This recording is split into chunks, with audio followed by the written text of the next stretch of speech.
चाहते हैं कि सब ऑनलाइन ही हो, ऑफलाइन। कॉलेज में रहकर भी स्टूडेंट्स नहीं आ रहे हैं, इसलिए मैंने सोचा है कि अगर हम लोग फिज़िकली क्लास में आ रहे हैं तो हम लोग ऑफलाइन ही क्लास लेंगे। इसीलिए मैंने आप लोगों को खाली मैसेज डाला था कि 8:30 बजे 8:55 पे, मुझे थोड़ा लेट हो रहा था तो 8:55 पे हम लोग रूम में आ जाएं। तो आपकी 2 किताबें, जैसे मैं कह रहा था, काव्य सरिता और कथा संचयन, ये 2 किताबें आप लोगों की हैं जिनको हम लोगों को हिंदी कंपलसरी में फर्स्ट सेमेस्टर के एग्ज़ाम के लिए पढ़ना है। उसमें से पहली किताब जो है, कविताओं वाली जो किताब है, उसमें से सिर्फ 2 कविताएं बची हुई हैं, है ना। कल हम लोगों ने रीढ़ की हड्डी और दैनिक, है ना, भवानी प्रसाद मिश्र की दैनिक, ये दो कविताएं हम लोगों ने कल कंप्लीट कर ली थी। उसके अलावा 2 कविताएं और थी जो हम लोगों को आज कंप्लीट करनी है। तो उन 2 कविताओं की हम लोग चर्चा शुरू करते हैं। कौन सी हैं वो 2 कविताएं? आपके पास PDF है ना, सिलेबस का PDF और किताबों का PDF दोनों आपके पास है। काव्य सरिता का PDF होगा तो मुझे ओपन करके दीजिए। ये काव्य सरिता किताब ही है ना बेटा, ये काव्य सरिता किताब है। ये आप लोगों को कविताओं के लिए पढ़नी है, ये वाली। ये लाइब्रेरी में भी अवेलेबल है, देखो ये लाइब्रेरी से ही लिया गया है, एक्सेशन नंबर है। तो आप चाहो तो लाइब्रेरी से निकाल के इसको PDF इसका जेरोक्स मार लो, या आप चाहो तो ये किताब जो PDF आपके साथ शेयर किया गया है वहाँ से ले लो।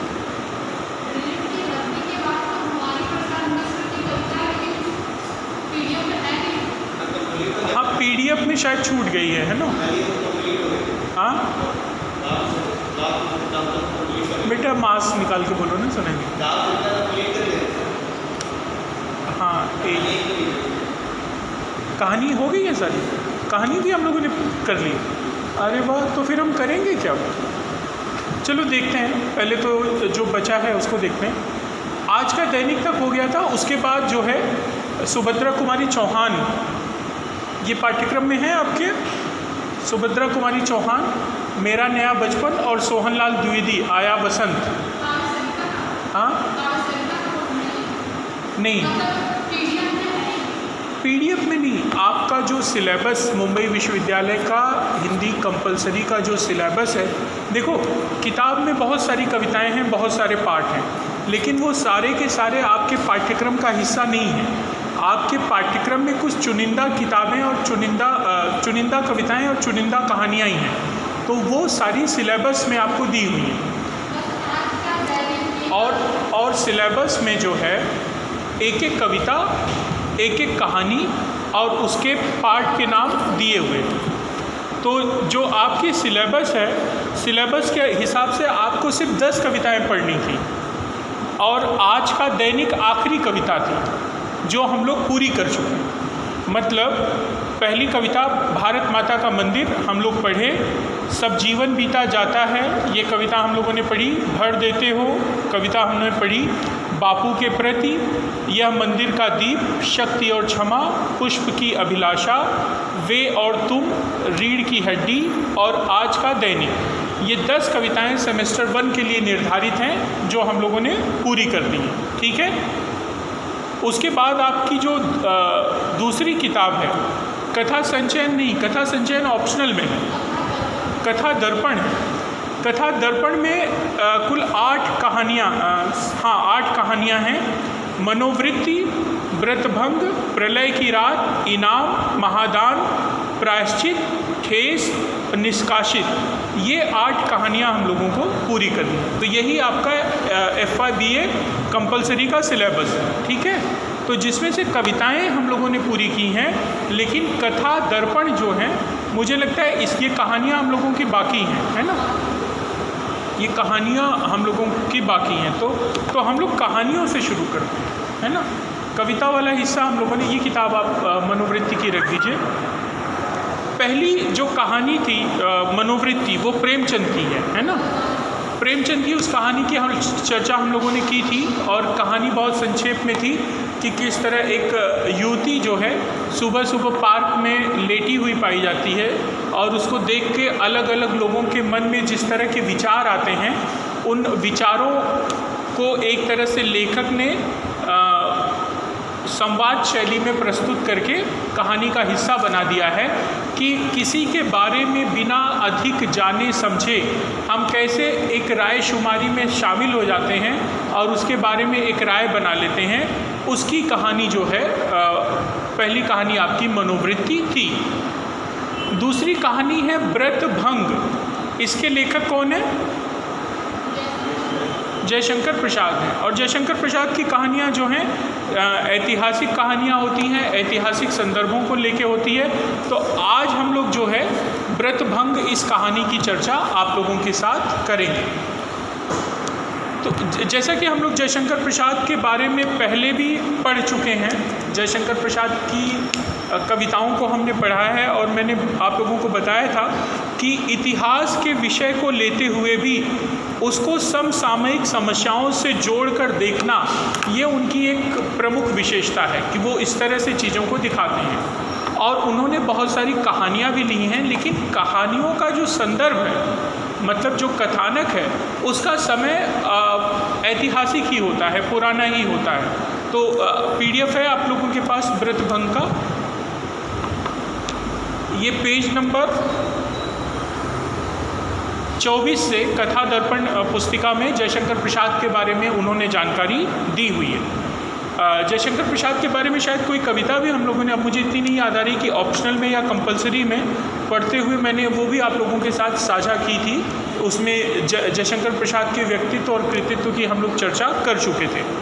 फिर भी जयशंकर प्रसाद जी का जन्म 30 जनवरी 1889 को उत्तर प्रदेश वाराणसी के काशी में हुआ।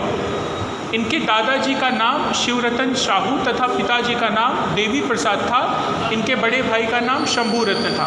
और ये लोग वहाँ पे ये जो सुरती होती है, तंबाकू होती है, उसके उद्योग व्यापार से जुड़े हुए थे और इनको वहाँ पे सुंघनी साहू के नाम से जाना जाता था। बनारस के बड़े रईसों में थे, बड़े और ख़ानदानी परिवार था इनका। इनके दादाजी तथा पिताजी काशी में तंबाकू का व्यापार करते थे, जिसके कारण इनके परिवार पूरे काशी में सुंघनी साहू के नाम से प्रसिद्ध था। प्रसाद जी की शिक्षा के लिए इनके बड़े भाई ने इनका दाखिला क्वींस कॉलेज नामक विद्यालय में कराया। आज भी वो कॉलेज है। पढ़ाई में मन न लगने के कारण इनकी प्रारंभिक शिक्षा घर पर हुई। घर पर ही इन्होंने दीनबंधु ब्रह्मचारी जैसे योग्य एवं अनुभवी शिक्षक द्वारा संस्कृत का ज्ञान प्राप्त किया। संस्कृत के साथ ही इन्होंने अंग्रेजी, हिंदी, उर्दू तथा फारसी का भी गहन अध्ययन किया। इन्होंने वेद, पुराण, इतिहास तथा साहित्य शास्त्र का भी अध्ययन किया।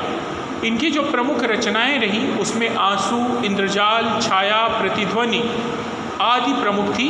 आपने कहानियाँ भी लिखी और इसके साथ साथ कंकाल, तितली और इरावती नामक आपने उपन्यास भी लिखे। मतलब कहानियाँ भी लिखते हैं, उपन्यास भी लिखते हैं, कविताएं भी लिखते हैं और कामायनी जैसा महाकाव्य भी लिखते हैं।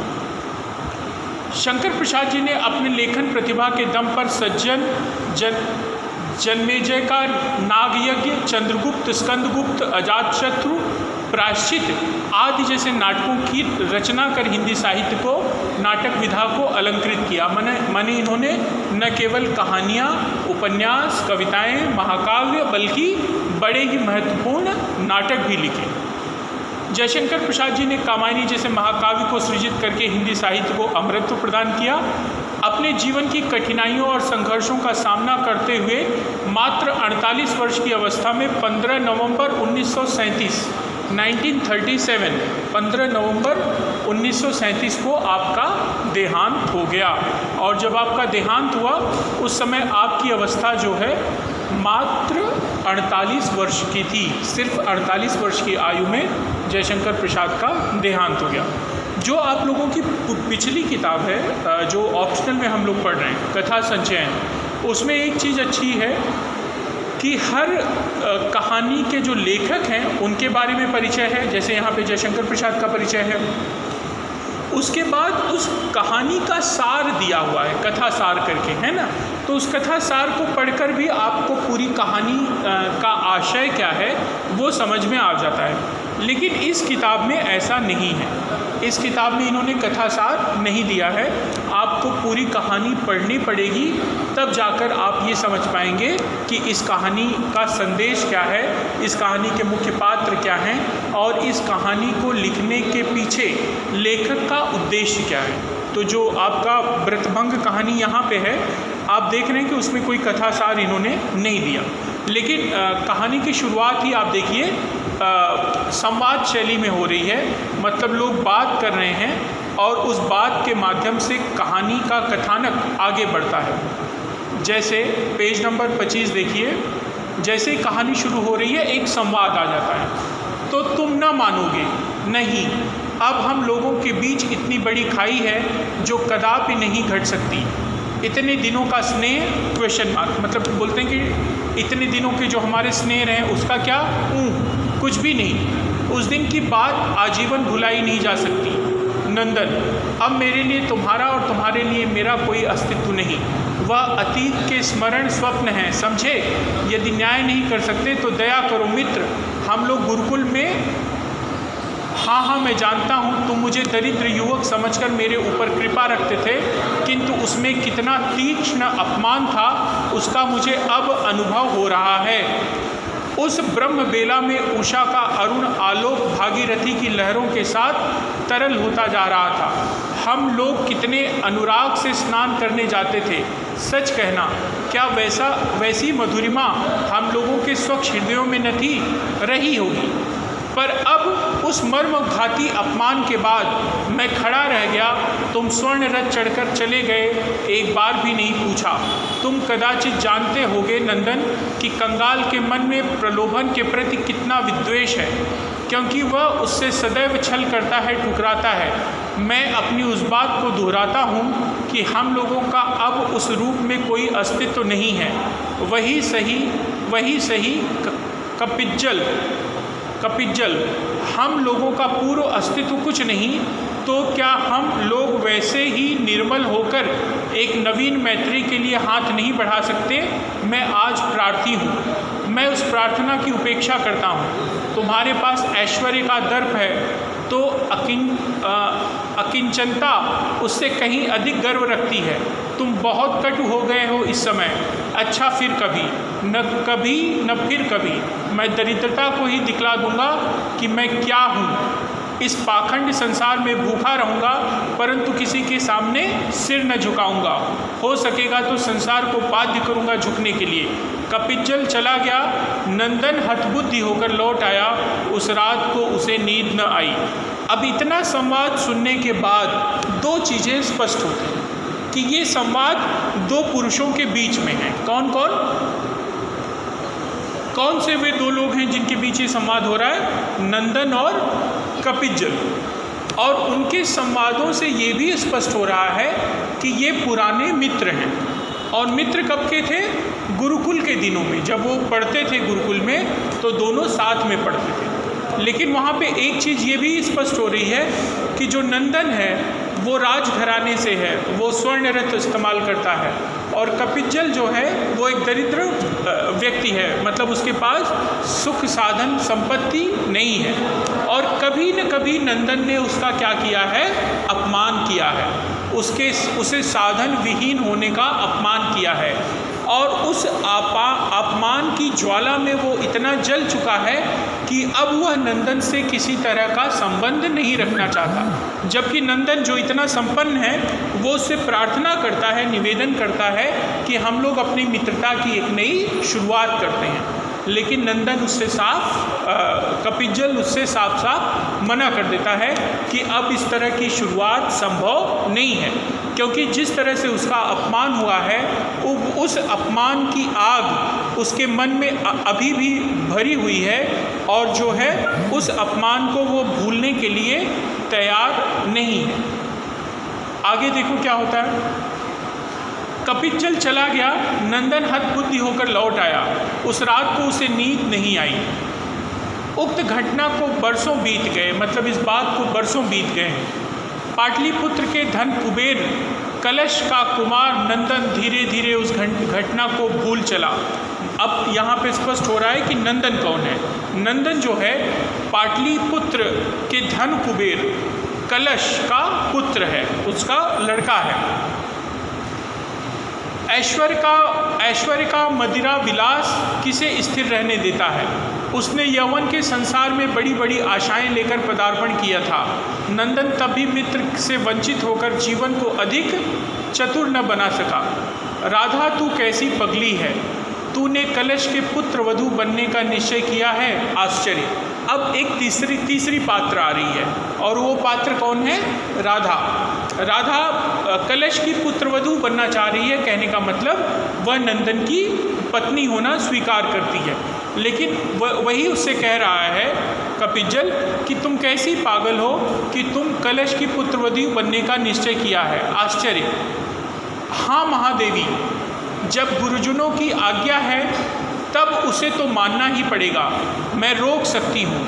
मूर्ख नंदन, कितना असंगत चुनाव है। राधा, मुझे दया आती है। जो महादेवी हैं वो कहती हैं कि मुझे तुम पर दया आ रही है, तुम्हारा और नंदन का कोई मेल नहीं है। क्यों?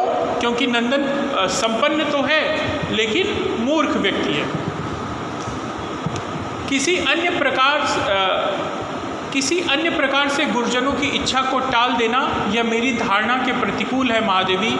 नंदन की मूर्खता सरलता का सत्य रूप है, मुझे वह अरुचिकर नहीं। मैं उस निर्मल हृदय की देख रेख कर सकूं तो यह मेरे मनोरंजन का विषय होगा। मगध की महादेवी ने हंसी से कुमारी के इस साहस का अभिनंदन करते हुए कहा, तेरी जैसी इच्छा तू स्वयं भोगेगी।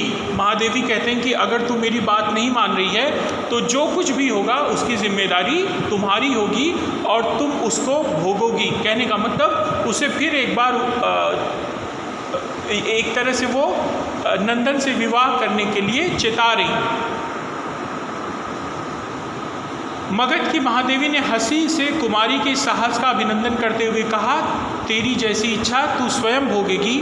माधवी कुंज से वह विरक्त होकर उठ गई। उन्हें राधा पर कन्या के समान ही स्नेह था। दिन स्थिर हो चुका था। स्वयं मगध नरेश की उपस्थिति में महाश्रेष्ठी धनंजय की कन्या, अब यहाँ पे राधा का परिचय दिया जा रहा है कि राधा कौन है, तो राधा महाश्रेष्ठी धनंजय की कन्या का ब्याह कलश के पुत्र से हो गया। अद्भुत वह समारोह था। रत्नों के आभूषण तथा स्वर्ण पात्रों के अतिरिक्त मगध सम्राट ने राधा को प्रिय वस्तु अमूल्य मणि निर्मित दीप धारा भी दहेज में दिया था। उस उत्सव की बड़ाई पान भोजन आमोद प्रमोद का वैभवशाली चारुचयन कुसुमपुर के नागरिकों को बहुत दिनों तक गल्प करने का एक प्रधान उपकरण था। कहने का मतलब इतनी संपन्नता के साथ वो शादी हुई थी कि बहुत दिनों तक लोग उस विवाह की चर्चा करते रहे। राधा कलश की पुत्रवधू हुई। राधा के नवीन उपवन के सौंध मंदिर में अगर कस्तूरी और केशर की चहल पहल, पुष्पमालाओं का दोनों संध्या में नवीन आयोजन और दीपावली में वीणा वंशी और मृदंग की स्निग्ध गंभीर ध्वनि बिखरती रही। नंदन अपने सुकोमल आसन पर लेटा हुआ राधा का अनिंद्य सौंदर्य एकटक चुपचाप देख रहा था। मतलब राधा के सौंदर्य से वह मोहित हो चुका था। उसका सुसज्जित कौष्ठ में मणि निर्मित दीपधारा की यंत्रमयी नर्तकी अपने नुपुरों की झंकार से नंदन और राधा के लिए एक क्रीड़ा और कुतूहल का सृजन करती है। नंदन कभी राधा के खिसकते हुए उत्तरी को संभाल देता। राधा हंसकर कहती, बड़ा कष्ट हुआ। नंदन कहता, देखो तुम अपने प्रसाधन ही में पसीने पसीने हो जाती हो, तुम्हें विश्राम की आवश्यकता है। राधा गर्व से मुस्कुरा देती। कितना सुहाग था उसका अपने सरल पति पर और कितना अभिमान था अपने विश्वास पर। एक सुखमय स्वप्न चला रहा था। कलश धन का उपासक सेठ अपनी विभूति के लिए सदैव सशंक रहता। उसे राजकीय संरक्षण तो था ही, देवी रक्षा से भी अपने को संपन्न रखना चाहता था। इस कारण उसे एक नंगे साधु पर अत्यंत भक्ति थी जो कुछ ही दिनों से उस नगर में उपकंठ में आकर रहने लगा था। जो कलश था, कलश कौन था? नंदन का पिता। उसे एक नंगे साधु पर भी भक्ति हो गई थी जो वहाँ आकर रहने लगा था। और ये नंगा साधु कौन था? कपिज्जल, जो इसका मित्र था। उसने एक दिन कहा सब लोग दर्शन करने चलेंगे। उपहार के थाल प्रस्तुत होने लगे। दिव्य रथों पर बैठकर सब साधु दर्शन के लिए चले। वह भागीरथी तट पर एक कानन था जहाँ कलश का बनवाया हुआ कुटीर था। सब लोग अनुचरों के साथ रथ छोड़कर भक्तिपूर्ण हृदय से साधु के समीप पहुँचे, परंतु राधा ने जब दूरी से ही देखा कि वह साधु नग्न है तो वह रथ की एक ओर लौट पड़ी। कलश ने उसे बुलाया पर राधा न आई। नंदन कभी राधा को देखता, कभी अपने पिता को। साधु खीलों के समान फूट पड़ा। दांत किटकिटाकर उसने कहा, यह तुम्हारी पुत्रवधू कुलक्षणा है। कलश, तुम इसे हटा दो, नहीं तो तुम्हारा नाश निश्चित है। नंदन दांतों तले जीभ दबाकर धीरे से बोला, अरे यह कपिज्जल, मतलब उसने पहचान लिया कि ये साधु कौन है, मेरा मित्र कपिज्जल है। अनागत भविष्य के लिए भयभीत कलश क्षुब्ध हो उठा। वह साधु की पूजा करके लौट आया। राधा अपने जीवन उपवन में उतरी। कलश ने पूछा, तुमने महापुरुष से क्यों इतना दुर्विनीत व्यवहार किया? नहीं पिताजी, वह स्वयं दुर्विनीत है, जो स्त्रियों को आते देखकर भी साधारण शिष्टाचार का पालन नहीं कर सकता, वह धार्मिक महात्मा तो कदापि नहीं है। क्या कह रही हो? वह एक सिद्ध पुरुष है। सिद्धि यदि इतनी अधम है, धर्म यदि इतना निर्लज्ज है, तो वह स्त्रियों के योग्य नहीं पिताजी। धर्म के रूप में कहीं आप भय की उपासना तो नहीं कर रहे? वो प्रश्न करती है, कहती कि धर्म को इतना निर्लज्ज नहीं होना चाहिए। वो भले साधु, लेकिन उनको इतना शिष्टाचार तो होना चाहिए कि अगर उनके समक्ष कोई स्त्री आ रही है तो उनको इस अवस्था में नहीं रहना चाहिए। तो वो फिर अपने पिता से मतलब अपने ससुर से प्रश्न करती है, कलश से प्रश्न करती है कि धर्म के नाम पर, उस साधु की भक्ति के नाम पर कहीं आपके मन में कोई ऐसा डर तो नहीं है जिसकी आप उपासना करने में लगे हैं? आपके अंदर निश्चित ही ऐसा लग रहा है कि कोई डर है, कोई डर समाया हुआ है जिसकी आप लगातार उपासना कर रहे हैं। इस पर उसके ससुर क्या कहते हैं, तू सचमुच कुलक्षणा है, इसे तो अंतर्यामी भगवान ही जान सकते हैं। मनुष्य इसके लिए अत्यंत क्षुद्र है। पिताजी, आप उसे रोककर अत्यंत को क्रोध से कलश ने कहा, तुझे इस घर में रखना अलक्ष्मी को बुलाना है, जा मेरे भवन से निकल जा। और वे क्या करते हैं, अपनी पुत्रवधू राधा को अपने घर से निकाल देते हैं। कौन? कलश। नंदन सुन रहा था काठ के पुतले के समान, मतलब वो कुछ बोल नहीं रहा था, बस अपनी पत्नी राधा और अपने पिता कलश के बीच के संवादों को सुन रहा था। नंदन सुन रहा था काठ के पुतले के समान। वह इस विचार का अंत हो जाता तो चाहता था, पर क्या करे, वह उसकी समझ में नहीं आया। राधा ने देखा उसका पति कुछ नहीं बोलता तो अपने गर्व से सिर उठाकर कहा, मैं धन कुबेर की कीर्त दासी नहीं हूँ।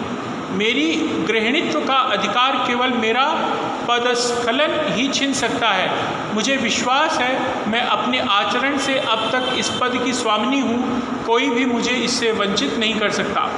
आश्चर्य से देखा नंदन ने और हतबुद्धि होकर सुना कलश ने। दोनों उपवन के बाहर चले गए। वह उपवन सबसे परित्यक्त और उपेक्षणीय बन गया। भीतर बैठी राधा ने यह सब देखा कि वो जहाँ पे थी, जिस उपवन में थी, उस उपवन में अब कोई आता जाता नहीं था। अब वहाँ पे कलश या नंदन का आना नहीं होता था, लेकिन उसने साफ कह दिया कि मैं जो कुछ भी हूँ, मुझे जो पद मिला है, पद मतलब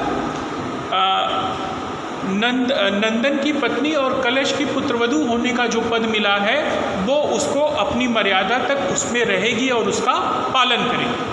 मतलब उसने वहाँ से जाना स्वीकार नहीं किया।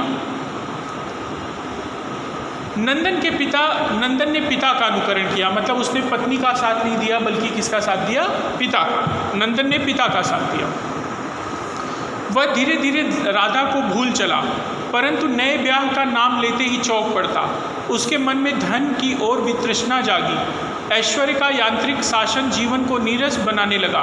उसके मन में अतृप्ति विद्रोह करने की सुविधा खोजने लगी। कलश ने उसके मनोविज्ञान के लिए नया उपमन बनवाया। नंदन अपनी स्मृतियों का लीला निकेतन छोड़कर रहने लगा। राधा के आभूषण बिकते थे और उस सेठ के द्वारा ही अतिथि सेवा वैसी ही होती रही। मुक्त द्वार का अपरिमित व्यय और आभूषणों के विक्रय की आय कब तक युद्ध चले। अब राधा के पास बच गया था वही मणि निर्मित दीपधारण जिसे महादेवी ने उसकी क्रीड़ा के लिए बनवाया था। थोड़ा सा अन्न अतिथियों के लिए बचा था। राधा 2 दिन के उपवास पर रही थी। दासी ने कहा, स्वामिनी, यह कैसे हो सकता है कि आपके सेवक बिना आपके भोजन किए अन्न ग्रहण कर ले। राधा ने कहा, तो आज यह मणिदीप बिकेगा। दासी उसे ले आई। वह यंत्र से बनी हुई रत्न जटित नर्तकी नाच उठी।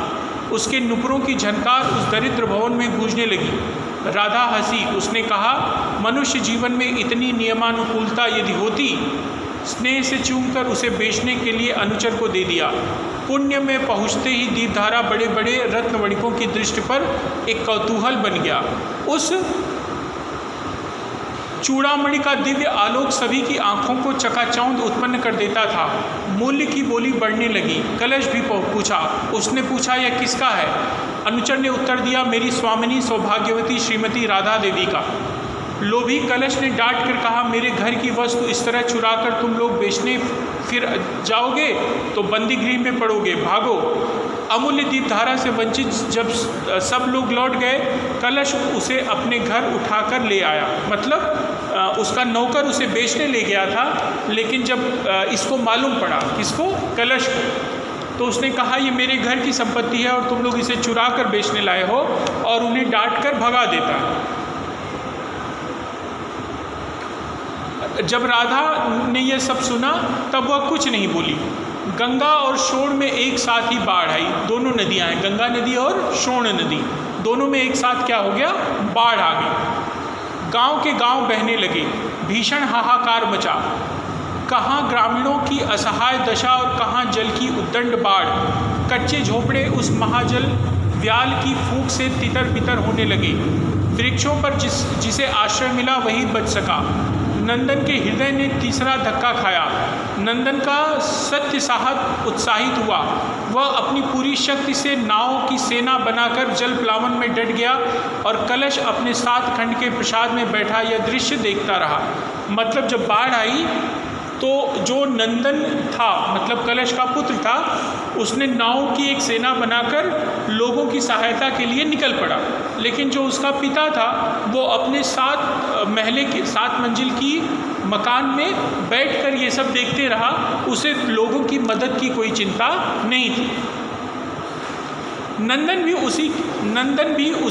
उसी नाव पर था जिस पर 4 दुर्बल स्त्रियां, 3 शीत से ठिठुरे हुए बच्चे और 5 जीर्ण पंजर वाले वृद्ध। उस समय नाव द्वार पर जा लगी। सेठ का प्रसाद गंगा तट की एक ऊंची चट्टान पर था। वह एक छोटा सा दुर्ग था। जल अभी द्वार तक ही पहुंच सका था। प्रहरियों ने नाव देखते ही रोका। पंडितों को इसमें स्थान नहीं। नंदन ने पूछा, क्यों? महाश्रेष्ठी, कलश की आज्ञा। नंदन ने एक क्रोध से उस प्रसाद की ओर देखा और माझी को नाव लौटाने की आज्ञा दी। माझी ने पूछा, कहाँ ले चले? नंदन कुछ न बोला। नाव बाढ़ में चक्कर खाने लगी। सहसा दूर उसे जलमग्न वृक्षों की चोटियों और पेड़ों के बीच एक गृह का ऊपरी अंश दिखाई पड़ा। नंदन ने संकेत किया, माझी उस ओर नाव खे लेना। गृह के नीचे के अंश में जल भर गया। थोड़ा सा अन्न और ईंधन ऊपर के भाग में बचा था और वो जहाँ नाव लेके नंदन पहुँच रहा है वह घर किसका है? राधा का, जहाँ पे राधा रह रही थी। राधा उस जल में घिरी हुई अचल थी। छत की मुंडेर पर बैठी वह जल में प्रकृति में डूबती हुई सूर्य की अंतिम किरण को ध्यान से देख रही थी। दासी ने कहा, स्वामिनी, वह दीपाधार भी गया। अब तो हम लोगों के लिए बहुत थोड़ा अन्न घर में बचा है। देखती नहीं यह प्रलय सी बाढ़ कितने मर मिटे होंगे। तुम तो पक्की छत पर बैठी अभी तक यह दृश्य देख रही हो। आज से मैंने अपना अंश छोड़ दिया। तुम लोग जब तक जी सको जीना। सहसा नीचे झाँक कर राधा ने देखा एक नाव उसके वातायन से टकरा रही है और एक युवक उसके वातायन के साथ दृढ़ता के साथ बांध रहा था। राधा ने पूछा, कौन है? नीचे सिर किए नंदन ने कहा, बाढ़ पीड़ित कुछ प्राणियों को क्या आश्रय मिलेगा? अब जल का क्रोध उतर चला है, केवल 2 दिन के लिए इतने मरने वालों को आश्रय चाहिए। ठहरिए, सीढ़ी लटकाई जाती है। मतलब नंदन किसके घर के पास पहुंचा?